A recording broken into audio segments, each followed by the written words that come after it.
Mo magsari-sari store negosyo pero hindi mo alam kung paano sisimulan. Katulad yan ng pag-ibig mo, hindi mo alam kung paano sabihin sa kanya. O, diba? Tama. Yes. So, this is Tito Jats, your Sari-Sari Store Explorer. Pag-usapan natin na yon kung ano nga ba yung tatlong importanteng factors no, na kailangan mo i-consider sa pagsisimula or pag sa startup. Nagpaplano ka pa lang, ano ba yung tatlong bagay na kailangan mo i-consider sa pag-o-open ng isang sari-sari store negosyo? Okay, so ito based on my experience sa mga sari-sari store owners dyan. If meron kayong idea, comment naman kayo sa baba if ano yung dapat nilang unahin. No? So for me, nung nagsimula kami, wala na ako ng boses to na, kakatawa. So for me, nung nagsimula kami, the first thing we'll look at is yung puhunan. Okay? Yung puhunan or kapital, di ba? So, sa iba tinatawag nilang ano yan seed money. Yung perang gagamitin mo upang itanim yung negosyo mo. Ewan ko kung tama ba dyan. Seed money, no? Parang literal na literal. So, seed money or puhunan, di ba, sa startup. Okay. So, bakit kasi puhunan yung una mong titingnan? Puhunan, kasi for me, if hindi mo alam kung magkanong pera yung pwede mong igastos sa negosyo, then hindi mo rin alam kung gaano kalaki yung negosyong itatayo mo, gaano kadami yung tindang ititinda mo, at kung anong location yung dapat na hanapin mo. So mag-uugat talaga sa puhunan. Yan nga sabi nila, di ba? Before you can make money, you have to have money first. Ironic, pero that's how it works. Ganyan talaga yung negosyo And hindi mo kaagad makikita yung pera yan pabalik sa'yo.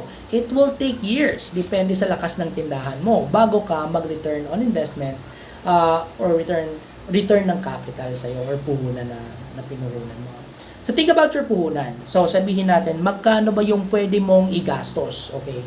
And one of the major advices, huwag mong ubusin lahat ng pera meron ka sa iisang drop lang ng negosyo. Bakit? Kasi, 90 to 95% sa pagnenegosyo sa startup is hindi nagsasucceed.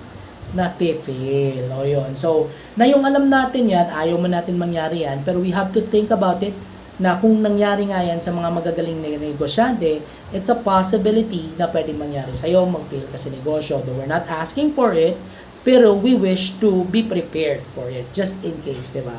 So, ano yung dapat gawin? If meron kang sabihin nating 250,000 na pwede mong ilabas as puhunan, no? Huwag mong ubusin yan, pre, or ma'am, di ba? Depende sa nanonood. Gamitin mo lang yung 70,000 yan, di ba? Out of your 250,000, just use 70,000. The rest of the money, keep it in the bank. Itago mo yan, just in case hindi mag-survive yung negosyo mo. Then, meron kang mag-step back ka, mag-isip ka muna, meron ka pang pera, pwede ilabas sa susunod mong negosyo. Ayun, di ba? Pag na-learn mo na yung mistake mo, then may pera ka na, pwede mong gamitin upang ayusin mo, basing on your experience, ayusin mo ang lahat para sa susunod sumakseed ka na or maging successful ka. Paano mangyayari yan pag inubos mo ng buong 250 mo dyan, di ba? So, wala nang matitira sa'yo para sa next startup mo. Alright? So, make sure na hindi mo uubusin yung kapital na pera meron ka. Secondly, pag meron ka ng puhunan, alright, keep it in the bank. Try to make lista, no? Kung ano ba yung dapat mong gastusin. Magkano ba yung dapat mong italaga sa rent? Magkano ba yung dapat mong italaga sa stock? So, pag-aralan mo na kung magkano ba yung presyo ng mga stocks, magkano ba yung itutubo mo dyan, 'di ba? And ano pa yung mga bagay na pwedeng wag mo munang gawin para wag ka nang masyadong gumastos ng kapital. Baka hindi naman kailangan ng construction, baka pwedeng ito lang, etc., etc., yung mga nung bagay. Pag alam mo yung magkano yung pwede mong ipuhunan, then okay ang lahat, di ba? Second item on the list, pag meron ka ng puhunan, seed money, the next thing you need to look for is location. Bakit location, Tito Jazz? Kasi sa location, usually, nalulugi, alright, yung sari-sari store negosyo or yung tindahan or mini grocery. Bakit? Nagsesettle kasi sila sa sobrang mahal na rent. Alright, so that's one of our mistakes sa nauna naming tindahan. Of course, hindi nag-survive yon, nalugi siya. Bakit? Kasi yung rent is more than what we are earning, di ba? Parang what we are supposed to allocate sa rent, di ba? sinasabi ng mga business experts sa mga nabasa ko is dapat daw nasa 5 to 7% lang talaga ng average expected monthly sales mo ang itatalaga mo sa rent, 'di ba? So kailangan hindi na tumaas doon. So meaning, pag ang renta mo, sabihin natin yung average monthly expected sales mo is 50,000 a month, hindi ka pwedeng magrenta ng 20,000 or 15,000 na monthly rent. Bakit? Malulusaw yung kapital mo and mapupunta lang sa landlord yung perang pinaghirapan mo, 'di ba? So wala ka nang kikitain doon, magiging negative ka. So minsan ang nangyayari is sige na, bahala na lang, i-compromise. Bakit nga? Kasi gusto-gusto nila yung baka kaya lang ng location yan, nadami lang ng tao. Huwag po kayong mag-compromise. Hindi po, it doesn't work that way. Kailangan sa una pa lang, yung rent mo is mababa. Kung pwedeng 0 to minimum 5 to 7% lang ng expected average monthly sales mo or yung i-expect mong sales, diba? Depende yan sa feasibility mo sa area.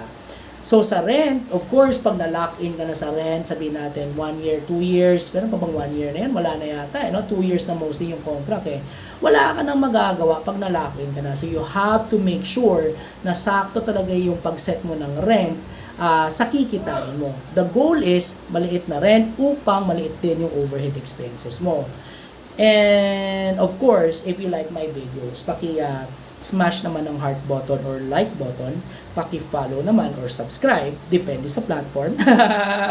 Paki-share naman ito sa mga friends nyo, sa wall nyo, and paki-favorites nyo na rin para meron kayong copy. So, help small influencers like me na tumutulong lang din. Hindi naman tayo nagbe-benefit dito ng monetary, wala yan, hindi tayo gumagawa niyan. Tumutulong lang tayo sa kapwa natin upang mag-survive yung sari-sari store negosyo nila. So, hindi naman din ako maraming tindahan, pero sinishare ko lang kung ano yung kaalaman ko kasi more than a year na rin or parang sobra na rin sa time period, medyo matagal na rin ako may sari-sari store negosyo. So marami ng pinagdaanan. We're not perfect, pero meron na rin tayo ng mga nalalampasan din. So i-share natin yan. Diba? So once you're done with the location, you have your puhunan, you have your location, the next thing you need to look for is suppliers. Okay. So dapat pag-isipan mo na magkakaroon magkakaroon ka rin naman ng suppliers na sila mismo yung pupunta sa iyo pag open na yung tindahan mo.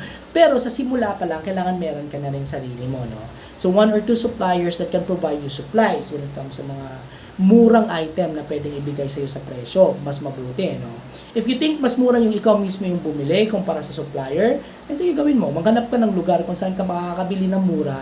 Importante is alam mo kung saan ka kukuha ng ititinda mo na mura, of course. Kasi the lesser yung expenses mo and the lesser yung pagbili mo ng item is mas lalaki yung kikitain mo or yung magiging neto mo, di ba?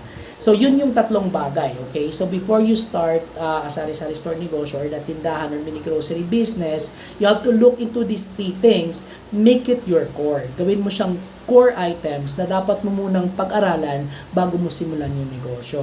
Okay? Bawal malugi, yun yung goal, pero mangyayari lang yan if nagre-research tayo. I hope you learned something and have a good day.